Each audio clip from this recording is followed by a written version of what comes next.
Oi pessoal, no vídeo de hoje nós vamos mostrar para vocês como formatar textos de entrada e saída aqui em Python, tá? Então a ideia é que você pode, para fornecer uma interface mais amigável com o usuário, você pode fornecer textos que vão ser impressos na saída para que o usuário possa assim usar o seu programa de maneira um pouco mais interessante, mais amigável, tá? Então, por exemplo, se eu rodar esse programa aqui do jeito que ele está, o que é que vai acontecer? Run IMC. Pronto. E aqui o que é que ele vai estar pedindo no início? A massa, em seguida a altura, que eu chamei aqui de h, do indivíduo. Mas veja que aqui, onde o usuário vai digitar essas coisas, esses parâmetros, não tem nenhuma indicação do que é que ele vai fazer. Então eu poderia melhorar um pouco isso, adicionando um pouco mais de informação. Tá? Então eu vou simplesmente parar aqui o programa e vou adicionar essa informação aqui. Eu já mostrei isso em outros vídeos, mas só para clarear um pouco, tá? Então vou botar aqui massa e aqui eu vou colocar a altura. Ok. Então vamos rodar de novo aqui, salvar, rodar de novo. E aqui agora ele pede alguma coisa um pouco mais interessante. Então eu vou botar aqui, sei lá, massa, sei lá, 90 quilos e altura 1,85. Ok, e aqui ele deu um determinado IMC, mas veja que essa saída está um pouco estranha, né? Ele dá só um número cru, inclusive com uma porrada de casas decimais aqui que não seriam absolutamente necessárias. Duas casas decimais para a gente tá de muito bom tamanho, tá? Então o que eu vou fazer aqui é o seguinte. Primeiro eu vou mostrar para vocês como formatar a saída, da saída de maneira um pouco mais interessante. Então imagine que eu quero colocar aqui na saída, antes da impressão do IMC, eu vou colocar aqui, ó, IMC, né, e dois pontos, né, em seguida do IMC do camarada. Então como é que eu poderia fazer isso? Eu posso, por exemplo, somar é, esse string IMC com o valor de IMC, que na verdade ele vai ser um float, né? E eu já mostrei anteriormente que a gente não pode somar diretamente floats com strings. Então, o que nós vamos fazer é uma conversão explícita de float para string. E a gente faz do mesmo jeito que a gente faria aqui, ó. A gente não faz de string para float, então a gente faz de float para string também, tá? Então, é só colocar aqui, ó, str, abre parênteses, o valor que você quer converter para string e fecha parênteses. E aí, agora ficou tranquilo, agora você pode somar um string com outro string, tá? Isso vai fazer a concatenação desses strings, certo? Vamos ver. Massa, mesmo valor, altura 1,85. E aí ele mostra agora, ó, IMC 26.29, não sei o que, não sei o que, não sei o que.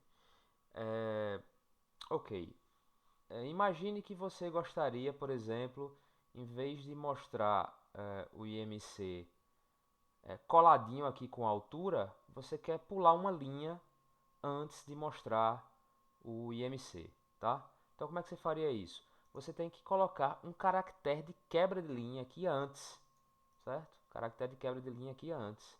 Então vamos fazer isso. Ó, como é que funciona essa questão de caractere de quebra de linha?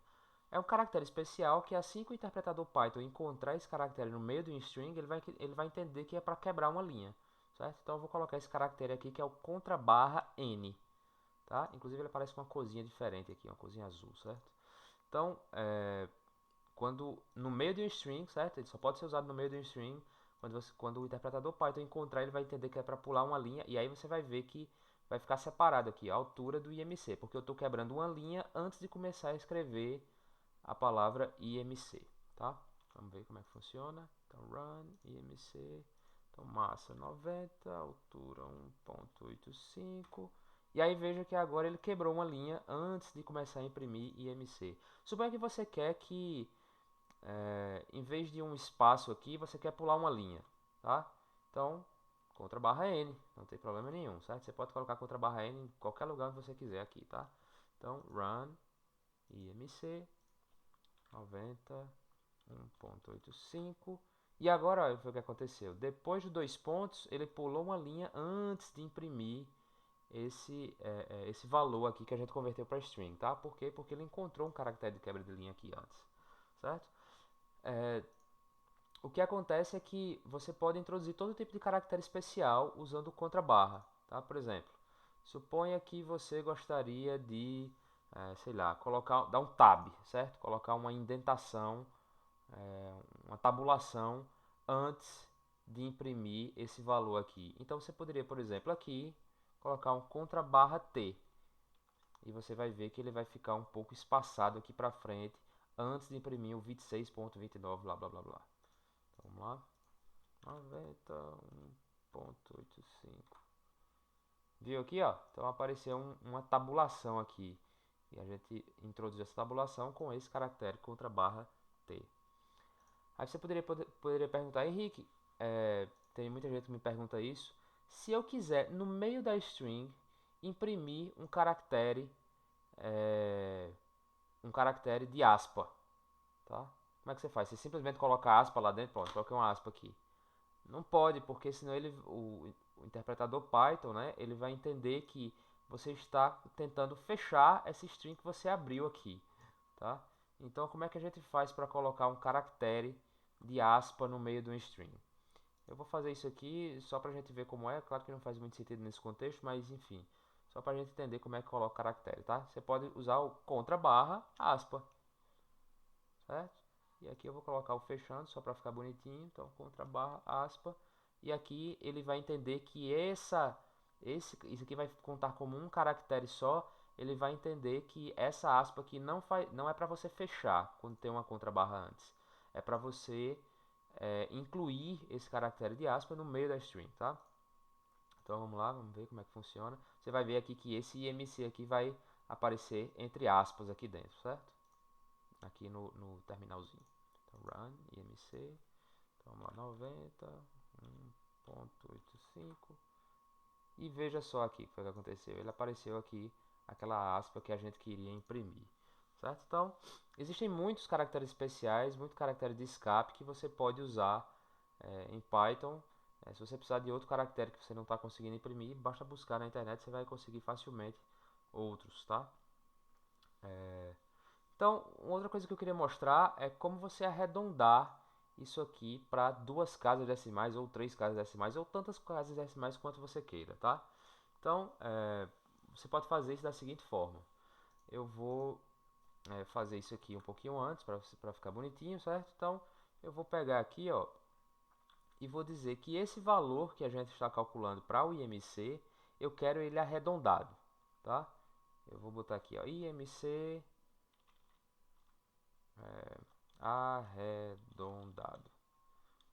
Vai ser igual a round IMC e quantas casas decimais você quer. Então, eu sei que IMC é um valor float, tá? E aí eu preciso só de duas casas decimais. Então, eu vou colocar aqui o valor que eu quero arredondar e, em seguida, quantas casas decimais que ele quer. E o resultado disso eu vou atribuir a essa variável IMC arredondado. E aqui eu vou substituir por IMC arredondado, tá? Então vamos ver como é que vai ficar. Run, massa 90, 1.85. E aí ele colocou aqui 26,3, tá? Se eu não tivesse colocado arredondado, se eu tivesse colocado somente IMC, eu esqueci aqui quanto era. Vamos imprimir os dois, vai? Imprimir os dois e aí a gente vê como é que fica. Então eu vou colocar aqui, ó, mais str IMC. E aqui eu vou dar uma quebra de linha para ficar mais bonitinho da gente ver, tá? Então veja que eu coloquei uma quebra de linha entre um IMC sem arredondamento e o IMC com arredondamento, tá? Run, massa, 90, por exemplo, 1.85. E aí o primeiro, aqui ele apareceu com tab, né? E aqui apareceu sem o tab, tá? Então aqui ele deu 26.29 e aí ele arredondou isso para 26.3, certo? Bom, pessoal, na verdade o que está acontecendo aqui Você poderia perguntar, mas Henrique, a gente não pediu duas casas decimais, por que é que ele está mostrando só uma única casa decimal? Na verdade, ele está mostrando aqui, ó, 26.30. Esse zero não aparece, porque ele arredondou duas casas decimais, né? Ele pegou as duas casas decimais, mas como ele viu que aqui era 9 e tem alguma coisa depois do 9, isso é quase 3, tá? 26.29 é quase 26.3. Então ele arredonda um pouquinho para cima e coloca já o 26.3 aqui pra gente, certo? Esse comportamento de Python é para evitar que alguns números que não têm, que não podem ser representados como aritmética de ponto flutuante, deem algum tipo de bug, tá? Então ele arredonda esse número aqui um pouquinho para cima, certo? Se você colocar outros valores aqui, tipicamente ele vai dar um valor com duas casas decimais. Vamos tentar outro valor aqui, vai. Então 80 e 1.7, por exemplo. Pronto. Então aqui, ó, ele botou 27.68 e aqui depois do 8 vem um 1, então isso não dá tão perto de 27.7 mesmo, né? Então ele coloca as duas casas decimais, tá? Então, às vezes ele vai dar uma casa decimal só, mas é só por essa questão de representação interna de números reais pela representação de ponto flutuante, tá? Então é isso que eu tinha para mostrar para vocês, pessoal. Até o próximo vídeo.